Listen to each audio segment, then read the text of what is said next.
Ulama mengatakan khamsun min alamati syaqawa. Ada 5 perkara alamat celakanya manusia.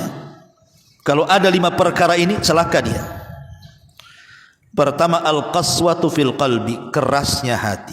Susah mendapatkan nasihat, susah dinasihati, susah mendapatkan kebenaran, susah disampaikan kebenaran padanya. Keras hatinya. Ya. Wajumudul aini, matanya susah melinang, meneteskan air mata. Membaca ayat-ayat azab biasa saja, diingatkan tentang neraka dan azab kubur biasa saja, nggak ada takut-takutnya sehingga tidak mau meneteskan air matanya. Kemudian yang ketiga, waqillatul haya'i, sedikitnya rasa malu, tidak punya malu. Kemudian yang keempat, warragbatu fid dunya, terlampau cinta dengan dunia. Dan yang terakhir, watulul amali, panjangnya angan-angan. Kalau ada pada diri seseorang 5 perkara ini, keras hati, susah meneteskan air mata, sedikitnya perasaan malu, terlampau cinta dengan dunia, angan-angannya terlalu panjang, celaka dia.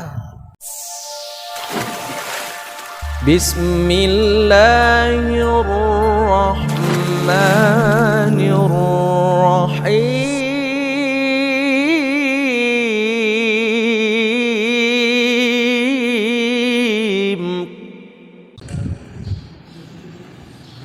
Kita mulai.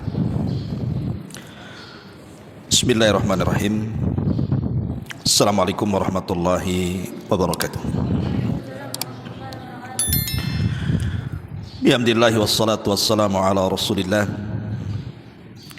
wa ala alihi wa sahbihi wa mawalah wa la hawla wa la quwata illa billahi wa ba'du.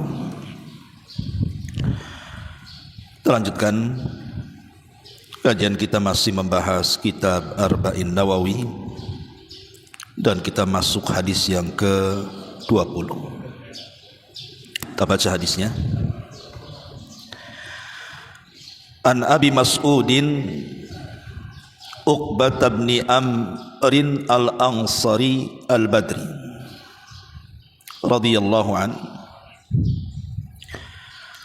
qala Rasulullah sallallahu alaihi wasallam, inna mimma adrakan nasa min kalamin nubuwatil ula idza lam tastahi fasna ma syi'ta, rawahul Bukhari. Dari Abi Mas'ud Uqbah ibn Amr al-Ansari al-Badri. Kalimat al-Badri artinya Amr. Uqbah ibn Amr ini tinggal di Badar, bukan terlibat dalam perang Badar. Dia berkata, Nabi SAW bersabda, sesungguhnya di antara perkataan kenabian terdahulu yang telah diketahui manusia adalah, jika engkau tidak merasa malu, maka berbuatlah sesukamu. Hadis ini dikeluarkan oleh Imam Al-Bukhari. Al-Hafidh Ibn Rajab Al-Hambali rahimahullahu ta'ala mengatakan mengenai perkataan dalam hadis ini, maksudnya adalah inna min kalamin nubuwatil ula, sesungguhnya perkataan yang diwarisi oleh orang-orang dari perkataan para nabi yang terdahulu. Jadi ucapan ini sudah diucapkan oleh para nabi yang terdahulu, baik Ibrahim, kemudian Musa, Isa, Dawud, Sulaiman, dan semua para nabi. Mereka mengatakan kalimat seperti ini, dan ini diwariskan kepada Nabi kita Muhammad sallallahu alaihi wasallam untuk disampaikan kepada kita umatnya.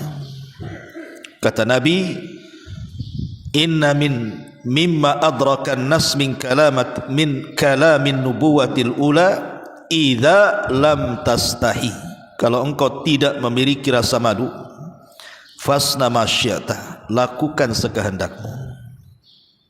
Ada cerita menarik di dalam hadis ini.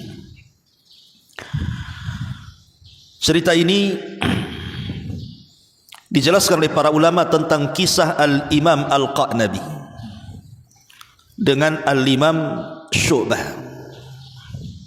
Jadi Imam Qa'nabi itu salah satu murid daripada muridnya Imam Malik. Jadi Imam Qa'nabi itu dahulunya seorang pemabuk. Bahasa kitanya preman. Suka mabuk Imam Qa'nabi ini. Satu hari Imam Qa'nabi ini dia sedang mabuk, tiba-tiba ada sekelompok para thalabatul ilmi yang sedang berjalan, di mana di antara para thalabatul ilmi itu ada seorang imam besar ahli hadis namanya Syu'bah ibn Hajjaj. Itu muhaddis dunia, Syu'bah ibn Hajjaj, ma'ruf ya. Tiba-tiba kemudian Imam Qa'nabi ini yang ketika itu masih jahat, masih tukang mabuk, menghadang rombongan ini, rombongan Al-Imam Syu'bah rahimahullahu ta'ala. Tiba-tiba di tengah-tengah mabuknya dia pun menghadang orang-orang yang sedang berjalan itu dan bertanya, siapa orang ini? Maksudnya diisyaratkan kepada Syu'bah bin Hajjaj. Maka murid-murid di belakangnya dan mengatakan, waihak, celaka engkau, dia adalah imamuna, dia adalah imam kami, Syu'bah bin Hajjaj. Dia seorang muhaddis ahli hadis dunia. Minggir engkau wahai fulan. Namanya orang mabuk, dia tidak mau minggir, malah kemudian mengejek Imam Syu'bah ibn Hajjaj dan mengatakan, oh kau seorang muhaddis ya. Kalau memang kau seorang muhaddis, hadithni hadithan sami'tahu an Rasulillah sallallahu alaihi wasallam. Kalau begitu, ceritakan sebuah hadis kepadaku yang kau dengar dari Nabi sallallahu alaihi wasallam. Lihat, orang dulu masih mabuk saja bertanya hadis. Orang sekarang mabuk mana dia tanya hadis. Jadi Imam Syu'bah ini kan cerdas. Walaupun Al-Imam Qa'nabi ini sedang mabuk di hadapan dia, tapi dia ingin menyadarkan orang yang sedang bermaksiat kepada Allah ini. Itulah kecerdasan ulama. Akhirnya dia pun kemudian berkata, baik, aku akan beri satu hadis, tolong catat di kepalamu. Maka kemudian Imam Syu'bah ibn Hajjaj membawakan hadis ini. Qala haddatsana fulan, qala haddatsana fulan, sampai kepada hadis Uqbah ibn Amr al-Ansari al-Badri. Nabi mengatakan, inna min kalamin nubuwatil ula idza lam tastahi fasna ma syi'ta. Sesungguhnya dari warisan ucapan-ucapan para nabi terdahulu, Rasul mengatakan, kalau engkau tidak punya rasa malu, maka lakukan sekehendakmu. Hadis ini akhirnya terngiang-ngiang di kepalanya Imam Qa'nabi ini, sampai akhirnya kemudian dia taubat, tidak mau mabuk lagi. Sejak itu dia berazam untuk bertalabul ilmi. Akhirnya dia keliling dunia belajar, sampai duduk di majelisnya Imam Malik, dan dia menjadi orang kepercayaannya Imam Malik dan menjadi ulama dunia. Siapa yang tidak kenal Imam Qa'nabi? Kalau menceritakan tentang kitab Muwatta'nya Imam Malik, maka Imam Qa'nabi ini salah satu yang bisa dipercaya dalam periwayatan Muwatta'nya itu. Syahidnya di sini, Syu'bah ibn Hajjaj ingin menyadarkan kepada Imam Qa'nabi bahwa pentingnya orang itu memiliki rasa malu. Sebab kalau orang tidak punya rasa malu, maka dia bisa berbuat sekehendaknya. Ikhwatu fiddin yang dimuliakan Allah Subhanahu wa taala, malu itu terbagi menjadi tiga. Pertama, al-haya'u minallah, malu dari Allah Subhanahu wa taala. Yang kedua, al-haya'u minan nas, malu dari manusia. Dan yang ketiga, al-haya'u min nafsi, malu terhadap diri sendiri. Adapun malu kepada Allah Subhanahu wa taala itu disabdakan dalam sebuah hadis yang dikeluarkan Imam Tirmidzi dari Abdullah bin Mas'ud radhiyallahu an. Rasul mengatakan, istahyu minallahi haqqal haya, malulah kalian dari Allah dengan sebenar-benar malu. Sahabat mengatakan, ya Rasulullah, inna nastahi walhamdulillah, kami sudah menanamkan perasaan malu itu dan alhamdulillah sudah ada pada diri kami ya Rasulullah. Maka Rasul mengatakan, laisa dzak, bukan itu maksudnya, walakin akan tetapi, kata Rasul, al istihya'u minallahi haqqal haya, yang dimaksud malu kepada Allah Subhanahu wa taala dengan sebenar-benar malu adalah antahfadhar ra'sa wa ma wa'a wal batna wa ma hawa wal tadhkuril mauta wal bila wa man aradal akhirata taraka zinatad dunya faman fa'ala dzalika istahya minallahi haqqal haya.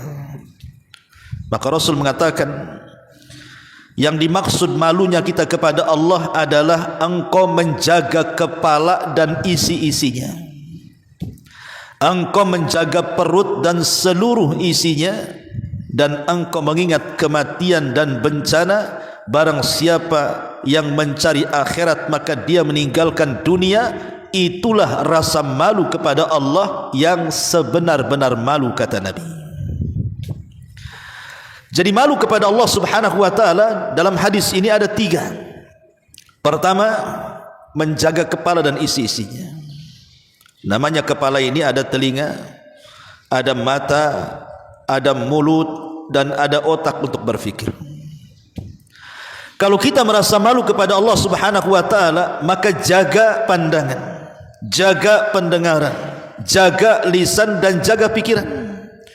Jangan memandang sepandang-pandangnya, jangan mendengar sedengar-dengarnya, jangan bicara seucap-ucapnya, jangan berfikir sepikir-pikirnya. Artinya ada batasannya. Kalau kita memandang-pandang ke yang halal, kalau kita mendengar-dengar ke yang halal, kalau kita bicara maka bicaralah yang santun, kalau tidak bisa diam. Jaga pikiran, jangan ada pikiran kotor di dalamnya. Itu tanda kepala kita malu kepada Allah Subhanahu wa taala. Ataupun yang kedua, kata Nabi, wal batna wa ma hawa. Kemudian yang kedua, jaga perut dan isi-isinya, termasuk kemaluan di dalamnya. Tidak boleh kita ini memasukkan ke dalam perut seisi-isinya. Semua dimasukkan tanpa dipilah mana halal mana haram. Kemudian yang ketiga, senantiasa mengingat kematian dan bencana. Karena dengan itu kita akan ingat akhirat dan berusaha tidak lalai dengan dunia. Inilah 3 perkara. Yang pertama yang dimaksud malu kepada Allah Subhanahu wa taala. Yang kedua, malu dari manusia. Malu dari manusia artinya kita berusaha untuk menjaga muru'ah. Apapun yang menjadi celaan manusia, antum tinggalkan. Kalau manusia menganggap perkara itu membuat malu, kemudian antum lakukan, berarti antum tidak malu kepada manusia. Umpamanya di daerah sini antum telanjang, umpamanya pakai kaos oblong saja. Orang sini tidak biasa menggunakan kaos oblong, antum pakai pula. Udah oblong bolong-bolong lagi. Ini sangka gila jadinya. Umpamanya orang sini menganggap nggak ada orang berpakaian kayak gitu, buat malu saja orang sini. Antum pula pakaian kayak gitu. Itu antum tidak punya rasa malu artinya. Ataupun mamanya orang sini itu kalau lewat permisi, mamanya ada orang yang duduk-duduk, orang-orang yang lebih tua daripada antum, antum jangan lewat gitu saja. Antum bilang permisi Pak, permisi Bu. Itu adatnya orang sini. Kemudian antum lewat jalan gitu saja seolah-olah antum lihat patung, berarti antum tidak punya muru'ah namanya. Lah disitulah berarti antum tidak punya rasa malu kepada manusia. Jadi rasa malu kepada manusia adalah menjaga muru'ah, kehormatan. Apapun yang dianggap baik orang sini lakukan, apapun yang dianggap tidak baik orang sini tinggalkan. Itu artinya malu dari manusia, menjaga muruah. Dan yang terakhir, malu terhadap diri sendiri. Sampai ada seorang sahabat, Abu Sa'id Al-Khudri kalau tidak salah itu, kalau mandi nunggu malam gelap karena dia malu melihat auratnya sendiri. Tapi bukan berarti mandi melihat aurat dilarang, boleh, maksudnya ini ijtihad beliau. Tapi saking malunya kepada Allah, maka dia melakukan hal itu dengan ijtihadnya. Ma'asyiral muslimin, ikhwatu fiddin, muliakan Allah Subhanahu wa taala. Dan malu juga ada yang sifatnya jibiliyah. Jibiliyah itu artinya memang hibah dari Allah. Allah telah berikan kepada diri kita sifat itu. Dan itu fitrah. Tetapi yang kedua, ada yang sifatnya al-kasbiyah, memang kita harus belajar. Dan ini yang dimaksud dalam hadis ini, antum harus belajar menanamkan perasaan malu. Karena malu itu kan ada dua macam. Ada malu yang terpuji, ada malu yang tercela. Adapun malu yang tercela, malu belajar, tidak mau hadir di majelis ilmu, tidak mau membaca Quran. Kenapa kamu tidak belajar? Malu Ustaz. Itu malu tercela. Ataupun yang kedua, tidak mau mengucapkan kalimat yang benar. Kenapa antum tidak mengucapkan kalimat yang benar? Malu Ustaz. Maka itu malu yang tercela. Tidak mau belajar alias tidak mau talabul ilmi karena malu, atau tidak mau mengucapkan kalimat hak karena malu. Ini dua-duanya malu tercela nih. Tetapi maksudnya kalau malu di sini, malu yang memang dianjurkan dalam Islam yang tidak mendatangkan kecuali kebaikan. Justru sebaliknya, kalau saya tidak belajar saya malu. Kalau saya tidak menyampaikan kebenaran saya malu. Kalau saya tidak menasihati saya malu. Harusnya seperti itu. Itulah malu yang sebenar-benar malu.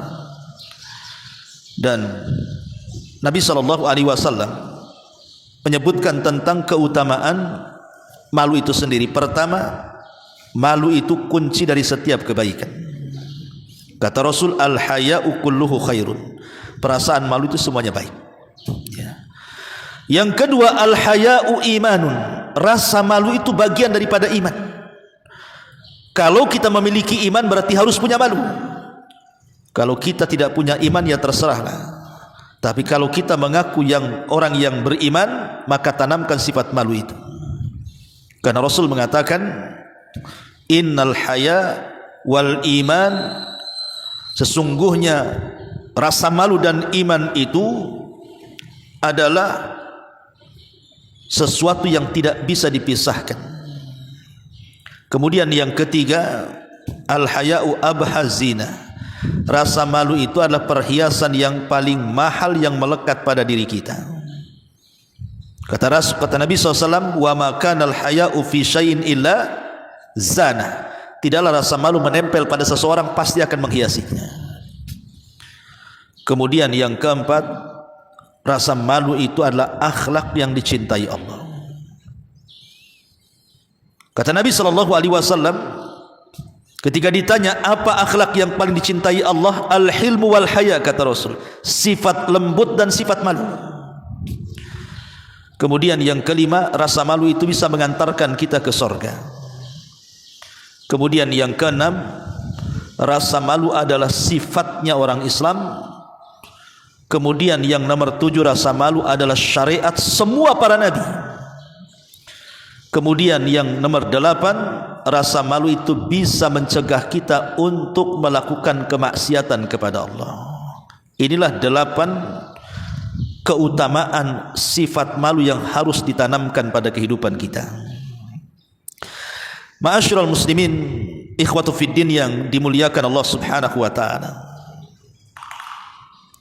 Terkadang manusia, saya, antum atau siapapun, kalau sampai tercabut perasaan malu ini, maka mereka akan melakukan maksiat secara terang-terangan ataupun sembunyi-sembunyi.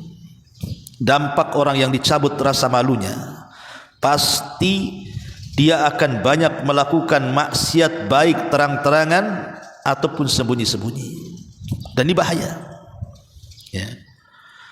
Maksiat yang tidak terang-terangan itu saja bisa menghancurkan pahala yang kita lakukan selama kita hidup. Seperti hadis Rasul mengatakan, nanti pada hari kiamat ada orang yang dihadapkan ke hadapan Allah membawa pahala sebesar gunung Tihama. Tiba-tiba dengan bangganya dia menghadap Allah, dan ketika berjumpa dengan Allah, tiba-tiba Allah hancurkan semua pahalanya. Orang ini heran dan mengatakan, ya Rabb, kenapa kau hancurkan pahalaku? Maka Allah subhanahu wa ta'ala menjelaskan lewat sabda Rasul, karena idza khalau bimaharimillahi intahakuha, kalau dia sedang bersendirian, di hadapannya ada keharaman-keharaman, dia pun menerjangnya. Maka maksiat yang dilakukan sendiri-sendiri tanpa ada orang tahu, yang tahu hanya dia dengan Allah, itu bisa menghancurkan pahala sebesar-besarnya. Kenapa sampai terjadi? Karena dicabutnya perasaan malu. Atau lebih daripada itu, terang-terangan. Ada orang yang terang-terangan melakukan dosa dan menceritakan dosanya. Kata Rasul, kullu ummati mu'afan illal mujahirin, setiap umatku akan dimaafkan kecuali para mujahir. Para sahabat bertanya, apa itu mujahir ya Rasulullah? Maka Rasul mengatakan, orang yang menceritakan dosanya secara terang-terangan. Nah, itulah akibat daripada dicabutnya rasa malu. Kemudian yang kedua, akibat dicabutnya rasa malu, akhirnya apa? Akhirnya orang itu sudah tidak memiliki rasa malu kepada siapapun. Lihat wanita-wanita di zaman sekarang, mereka keluar kasiyat, ariyat, mumilat, ma'ilat, ru'usuhunna ka'asnimatil bukhtil ma'ilat. Mereka keluar telanjang, berpakaian tapi telanjang. Yang telanjang sudah jelas banyak, yang berpakaian saja seperti telanjang, dengan ketatnya, dengan transparannya, dengan modelnya, dengan kurang bahannya, dengan robek-robeknya dan begitu seterusnya, kan itu. Kita lihat perempuan-perempuan di jalan-jalan itu. Kenapa mereka bisa melakukan seperti itu? Kenapa mereka tidak menutup aurat coba? Karena hilang perasaan malunya itu. Enggak punya rasa malu lagi. Bahkan berzinah itu sudah terbiasa di zaman sekarang. Anak-anak sekolah saja sudah berzinah. Na'udzubillah, sampai ada orang hamil di luar nikah, masih SMP, masih SMA. Ini karena hilang rasa malunya. Makanya tidak boleh seseorang itu menghilangkan rasa malu, karena akan mengakibatkan banyak maksiat yang dilakukannya. Ma'asyiral muslimin, ikhwatu fiddin, muliakan Allah subhanahu wa ta'ala. Maka tanamkan perasaan malu dalam hidup kita, karena perasaan ini tidak mendatangkan kecuali kebaikan. Lihat Nabi Musa ketika dia kabur dari Mesir ke Madian. Di Madian dia melihat dua perempuan sedang ngantri untuk mengambil air minum dari sumur. Tapi yang ngantri rata-rata laki-laki, yang perempuan cuma berdua, karena dia punya rasa malu, menjauh nunggu laki-laki selesai. Ketika datang Nabi Musa, kasihan dengan dua wanita itu. Akhirnya Musa membantu dua wanita itu mengambilkan air. Setelah dapat air, kemudian wanita ini mengajak Nabi Musa untuk berjumpa dengan ayahnya. Dan Nabi Musa membawakan air itu. Di sini dijelaskan dalam Al-Quran bagaimana dua wanita berjalan dengan penuh rasa malu. Dan Nabi Musa juga memiliki rasa malu. Dia tidak mau berjalan di depan dia. Akhirnya dia berjalan di belakangnya. Menunjukkan bahwa sifat malu itu sifat para nabi. Sifatnya orang-orang yang beriman, sifatnya orang-orang yang mereka senantiasa beriman kepada Allah dan Rasulnya.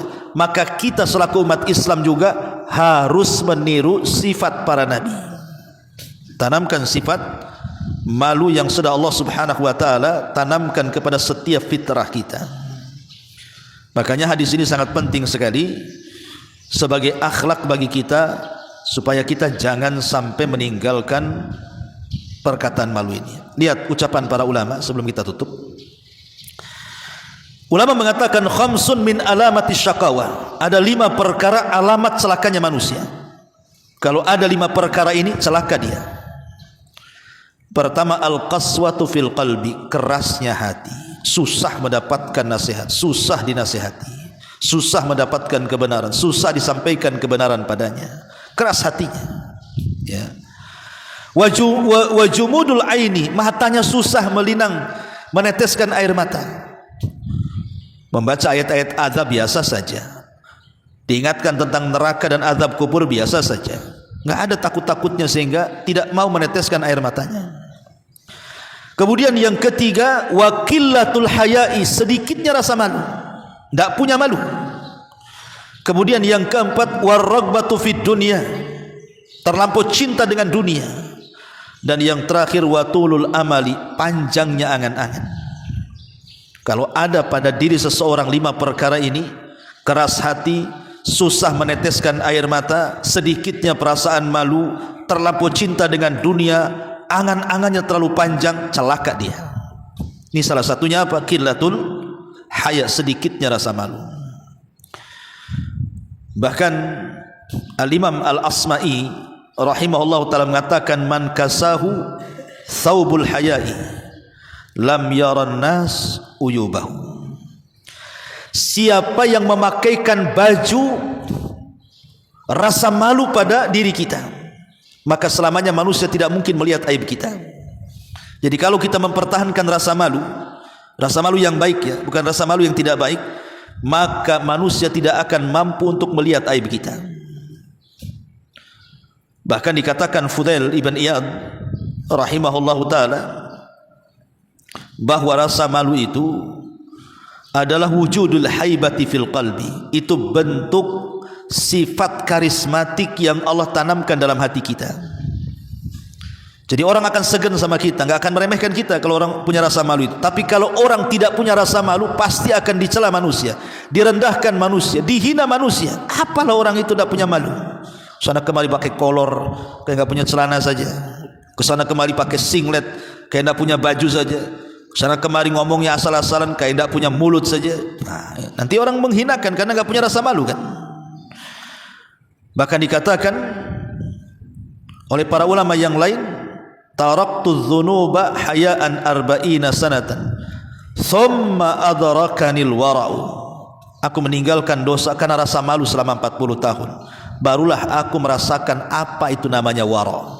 Lihat bagaimana indahnya perasaan ataupun akhlak malu ini. Maka sebagai para talabatul ilmi, maka harus lebih berhak lagi memakaikan baju perasaan malu dibandingkan yang lainnya. Wallahu a'lam bishawab. Subhanaka wa bihamdika asyhadu an la ilaha illa anta astaghfiruka wa atubu ilaik. Allahu taala alam. Assalamualaikum warahmatullahi wabarakatuh.